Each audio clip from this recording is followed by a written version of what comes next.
जय हो जीत वाहन भगवान, जय हो जुतिया माई। आज का कहानी जुतिया पूजा में कहे सुने वाली सुखिया दुखिया का कहानी है। बहुत समय का बात है, एक गांव में दूठे बहन रहनी, सुखिया और दुखिया। जैसन दोनों बहनी का नाम रहल वैसे ही दोनों का भाग्य रहल। दुखिया के नसीब में दुख दुख रहल तो सुखिया के नसीब में सुख सुख रहल। दुखिया बेचारी गरीबी का मारल और सुखिया के घरे में धन धान्य नौकर चाकर हर सुख सुविधा। लेकिन सुखिया का दिल बड़ा ना रहल, वो केहू का मदद न करल चाहे और वह दुखिया गरीबी में होते हुए भी जितना हो सके सबकर मदद करे। दुखिया आपन अपने लइकन का पेट भरे बदे सुखिया के घरे काम करे, खाना बनावे, साफ सफाई करे, खाना बना के खिया के जोन भी बचे वह लेके अपने घरे आवे, अपने खाए अपने लइकन के खियावे। ऐसे ही दुखिया सुखिया का दिन बीतत रहल। कुछ समय बीतल, जुतिया व्रत आवे वाला रहल तो दोनों बहन संकल्प कनी जुतिया व्रत करे का। दोनों बहनी के दो ठे लइका रहल। जुतिया के एक दिना पहले दुखिया गईनी सुखिया के घरे खाना बनावे। चाउर फटकनी, बढ़िया चाउर का सुखिया बदे बना देनी, जौन खुद्दी बचल वो अपने बदे रख लेनी। साग साफ कैनी, बढ़िया बढ़िया पत्ता का साग बना के सुखिया के रखनी, डंठल अपने बदे रख लेनी। बना उना के अपने घरे आईनी, खुद्दी का भात बनौनी, डंठल का साग बनौनी, वह अपनों खैनी, अपने लइकनों के खियौनी, खा के सुतनी।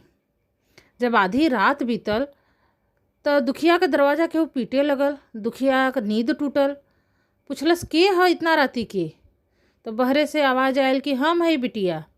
बहरे से कोनो बुढ़िया का आवाज़ सुन के दुखिया जल्दी से दरवाज़ा खोलस, पुछलस माई के हो तू, इतना राती के कहाँ, कुछ चाहा था। तो बुढ़िया कहलस कि अरे बिटिया हम तो घरे जात रहली, अन्हार हो गया, हमरे बड़ा भूख लगल है, कुछ खाए के दे दे तू। तो दुखिया बूढ़ा के घरे में लेके आइल, कहलस कि माई हम तो खाली खुद्दी का भात और डंठल का साग बनौले है, खैबू। तो बुढ़िया कहलस बिटिया हमें बहुत ज़ोर से भूख लगल है, हम कुछो भी खाइब। दुखिया खुश हो गए, थरिया में परोस के लिया के बुढ़िया के दे देलस। बुढ़िया खुशी खुशी खा लेलस। खाना खैले के बाद बुढ़िया कहलस बिटिया अन्हार हो गया है, अन्हारे में हमें दिखेबो ना करत, हम अपने घरे कैसे जाइब। तो दुखिया कहलस कोनो चिंता का बात नहीं माई, तू आज रात हमरे साथे सुत जा, सबेर होई तो अपने घरे चल जाया। बुढ़िया मान गई। दुखिया बूढ़ा बदे भी बिस्तर उस्तर लगौनी, अपनों सुतनी, बूढ़ों के सुतौनी। कुछ रात बीतल तो बुढ़िया दुखिया से कहलस बिटिया बिटिया हमें शौच जाए के है, कहाँ जाई। तो दुखिया कहलस कि अरे माई इतना राती के बहरे अन्हार है तो के दिखाइबो ना करत, एक काम करा वही कोने में कर ला, सवेरे हम साफ कर दे। तो बुढ़िया माई कहनी ठीक है बिटिया। बुढ़िया माई कोने में जाके फिर से बोलौनी बिटिया भर भर करी कि छर छर करी। अब दुखिया दिन भर सुखिया के घरे का काम करके एकदम थक गई रहल, नींद से एकदम व्याकुल, नींद में ही कहलस कि माई भर भर कर दा। तो बुढ़िया कहलस ठीक है बिटिया। थोड़ी देर बाद फिर से बोलौलस बिटिया हाथ कहाँ पोछी। तो नींदा में दुखिया कहलस माई हमरे कपड़ा में पोछला और अब सूत जा। तो बुढ़िया कहलस ठीक है। अच्छा अब रात बीतल, जब सबेर भयल दुखिया का आँख खुलल तो दुखिया के लगल कि हम कोनो सपना देखे है और जुतिया का व्रत भी रहल, यही से दुखिया ज़्यादा सोचलस नहीं। जल्दी जल्दी नदी नहाए चल गई। नदी पे गांव का औरो कुल मेहरारू आयल रहनी। दुखिया अपन जब नदी में बार धोलस तो ओकरे बारे से जौन पानी निकले सोने का निकले। तो कुल मेहरारू देखनी तो कहनी अरे दुखिया तोरे कपड़ा से कैसन सोने का पानी बहत है। दुखिया देखलस तो वो अचरज खैलस। फिर ओके चटका लगल कि राती के कौनो बुढ़िया माई ही आयल रहनी, सपना ना देखे रहल और बुढ़िया माई के कोने में शौच करे के कहले रहल। तो दुखिया सोचलस कि पहले चली घर साफ करी फिर आई के नहाई। जल्दी जल्दी घरे पहुँचल। दुखिया जब घरे पहुँचल तो कोन्ना देखलस तो पूरा कोन्ना ओकर सोने के सिक्का से भरल रहल। ई देख के दुखिया खुश हो गए, उ समझ गए कि राती के बुढ़िया माई के रूप में जितवाहन भगवान ही आयल रहनन। अब उ जितवाहन भगवान का जय, जुतिया माई का जय यह जपे लगल। साँझ भयल तो अच्छे से जितवाहन भगवान का पूजा कैलस, सबेर भर पारण कैलस। ऐसे ही 2-4 दिन बीतल। अब दुखिया सुखिया के घर पे काम करे बदे न जाए। एक दिना दुखिया अपने लइका से कहलस कि जा मौसी से तराजू बटखरा मांग लिया वा सोना जोखे बदे। तो लइका गयल सुखिया के घरे, कलश मौसी माई तराजू बटखरा मंगली हाँ। तो सुखिया कलश की ऐसन का जोखे के है तोरे माई के कि तराजू बटखरा मंगौनी है। तो लइका कलश की मौसी माई सोना जोखी। तो सुखिया जोर से हंसल, कलश खाए का तो ठेकान है नहीं, सोना जोखी हन। लेकिन सुखिया फिर सोचलस कि अब तराजू बटखरा मंगौले है तो कुछ तो जोखबा करी। यह सोच के सुखिया तराजू के पेनी में तनी तनी लासा लगा देनी कि जोन कुछ भी जोखी एमे चपक जाई। लासा लगा के तराजू बटखरा लइका के दे देनी। लइका तराजू बटखरा लेके अपने घरे पहुँचल। अब दुखिया में अपन सोना जोखनी जो के एक ओरी रख के तराजू बटखरा उनकर फिर लइका से भिजवा देनी। फिर सुखिया तराजू के पलट के देखलस तो में एक सोने का सिक्का चपकल रहल। अब सुखिया सोचलस कि एकरे लगे सोना कहाँ से आ गयल। यह पता लगावे वो दुखिया के घरे गईल। दुखिया के घरे पहुँच के सुखिया कहलस, बतावा तोरे घरे इतना सोना कहाँ से आयल, तोरे घरे तो खहू के ना आटत। अब दुखिया के मन में तो कोनो छल कपट रहल नहीं, बहिन समझ के कुल बात बता देलस कि कैसे खुद्दी का भात और डंठल का साग बनौलस। बुढ़िया राती के आयल, ओके खियौलस, बुढ़िया शौच कैलस, फिर सोना सोना मिल गयल। अब सुखिया कुल बात एकदम ध्यान से सुनलस और सोचलस कि अगले साल हमहू ऐसे ही करब। इतना सोच के सुखिया अपने घरे आ गईल। समय बीतल, अगले साल फिर से जुतिया का पूजा आयल। जुतिया के एक दिन पहले सुखिया चाउर साफ कैनी, बढ़िया बढ़िया चाउर कुल फेंक देनी, खुद्दी रख लेनी। साग साफ कैनी, बढ़िया बढ़िया पत्ती कुल फेंक देनी, डंठल रख देनी। अब वही खुद्दी का भात बनौनी, डंठल का साग बनौनी, खैनी, खा के सुतनी।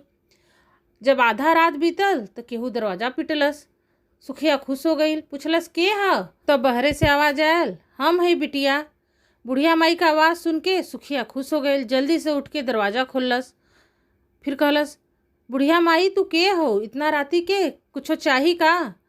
तो बुढ़िया माई कहनी, हाँ हम घरे जात रहली, रात हो गयल, हमें भूख लगल है, कुछ खाए के दे दा। तो सुखिया कहलस कि ठीक आवा अंदर।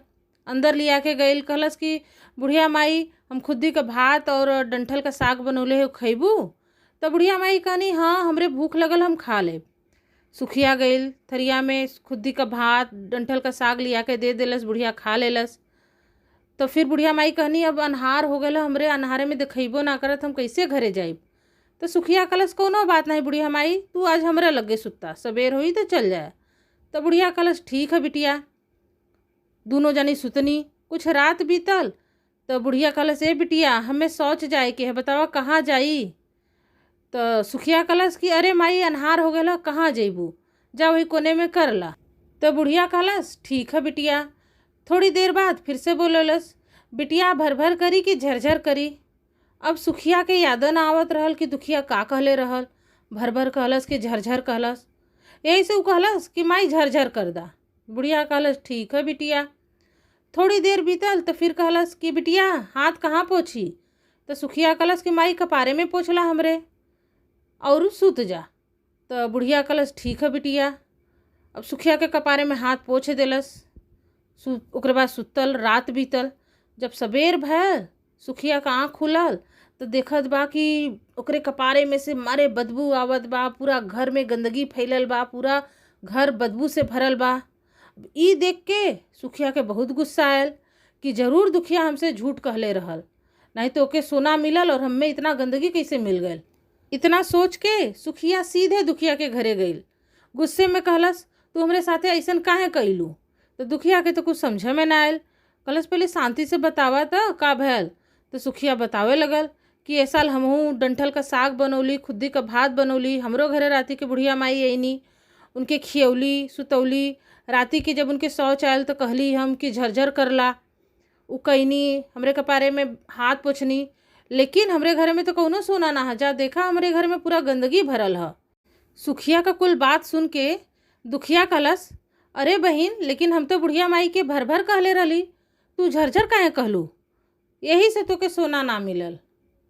और एक बात कि तोके तो पहले से पता रहल ना कि बुढ़िया माई के रूप में जितवाहन भगवान नहीं हन। हमरे तो गरीबी रहल, हमरे तो खाए के भी ना आटत रहल, यही से जौन रहल हम खिया दिए। हमें तो पता भी ना रहल कि बुढ़िया माई ना ही जितवाहन भगवान हुआ।